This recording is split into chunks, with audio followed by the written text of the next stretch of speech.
From a Broken Hill racecourse sunrise, we got on the road for an hour and a bit and headed down to Lake Pamamaroo, which is not too far from Menindee and Kopi Hollow, where we got into some more sunrises, some bird life and a tiny bit of Astro. The land was dry and seemingly desolate. Some of the sheep being farmed looked to be quite poor, and to think a year ago it was quite wet down here. Now I do believe there's been some rain since we were there, but not sure how much. We had wanted to camp along the lake somewhere last year on our way through to South Australia, but were told by very well-meaning people that it was too wet, that you wouldn't tow in along those roads. We drove them from the van park at Kopi Hollow and found that information to not necessarily be correct. But anyway, people trying to do the right thing and not have people in strife, not necessarily with all the correct and up-to-date information.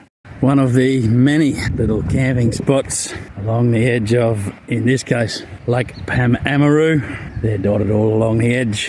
Plenty of room in this one. Oh, you'd get quite a few in if it was orderly. Very quiet.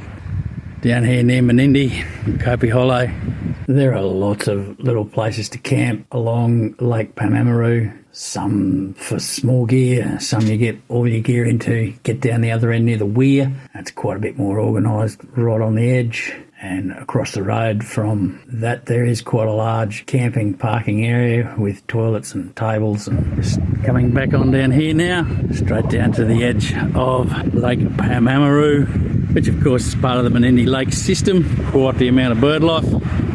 Lake looks reasonably full after not that many years ago being reasonably empty, and lots of fish dying.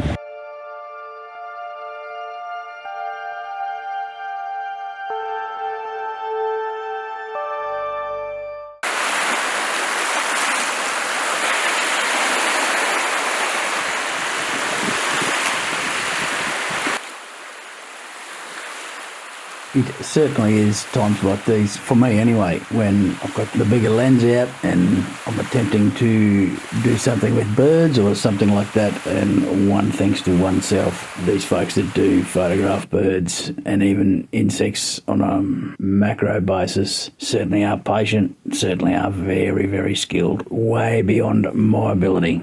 As we waited for our first afternoon to wind down and to see what sort of a sunset would come about, there was many corellas joined us fighting for a position in the dead trees in the water. I'm not too sure what a collective group of corellas is, flock, mob, cloud, but on the wing against the clear blue sky, it certainly was something to see. Well, I thought so anyway. Back in the day when we were farming really poorly, we used to have a lot of sulphur-crested cockatoos around that particular farm, more so than corellas, but my memory is that when they'd sit up for the afternoon or the day or the morning in trees, dead or alive, my mother would refer to them and call them white rose bushes, something that's kind of stuck with me, I guess.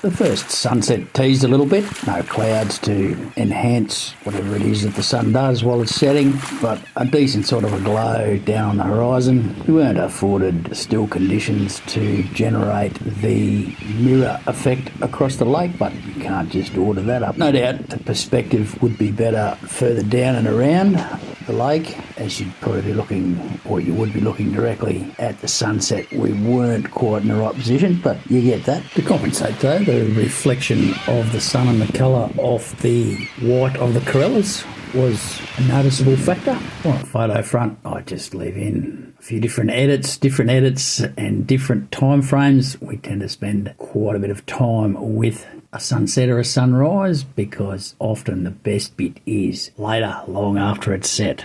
Also, always a good thing to do to look in the opposite direction of where the sun's setting. The colours can be quite spectacular, especially in the outback or the bush. Straight from the sunset to a sunrise. I always knew there was going to be too much moon with the time frame we had at Lake Pamamaroo, and that was the case. I did go out and photograph it, but it just didn't turn out. So we did something different, which will come up shortly. There was a deep, rich vein of red on the horizon was an interesting cloud structure. Got up really early. Well, it's not early for me. Got about 4 o'clock in the morning and went out with the plan of just photographing the stars, maybe putting some trails together. The Milky Way was setting off to the left of the lake from our perspective where we were, but I wanted the water and the trees and the lake in it. Just had to do that to meet what I wanted to end up with. Busy sky though.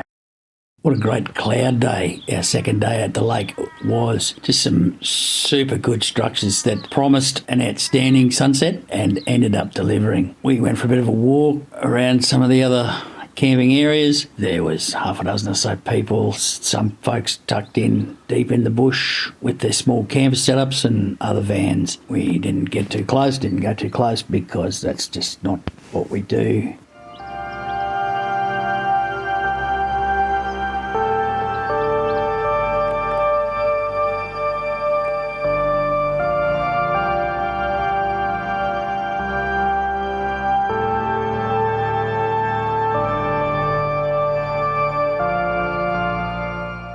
These trees were quite interesting. Their burls were almost like polished wood, polished timber. It was most interesting. Well, I thought so anyway.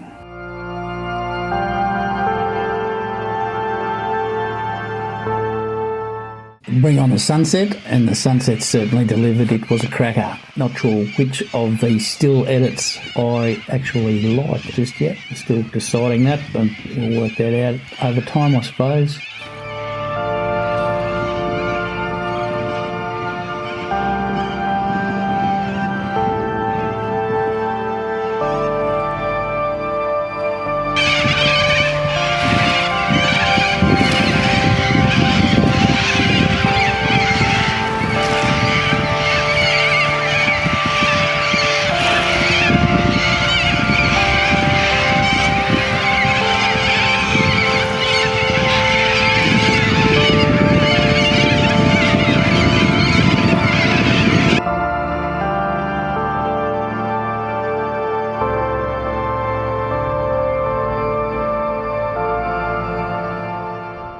Something very odd occurred.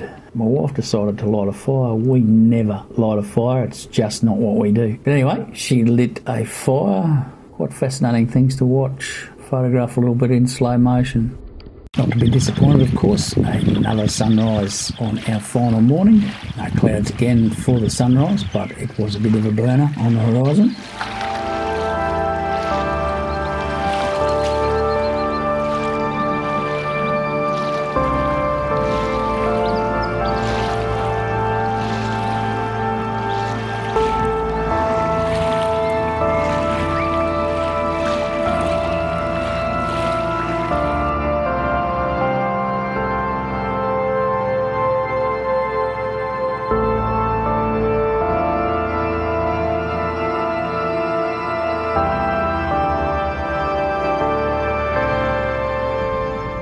There were still some coals there the next morning, so I fired it up again and burnt some other people's rubbish. One of my great bugbears of travelling around the country is witnessing and often picking up the garbage that other people seem to think that it's okay to leave behind. We do definitely need to do better, people. I will do something on the intolerable rubbish at some stage, but it'll be a little bit offensive. Well, it'll be offensive to some, I suppose.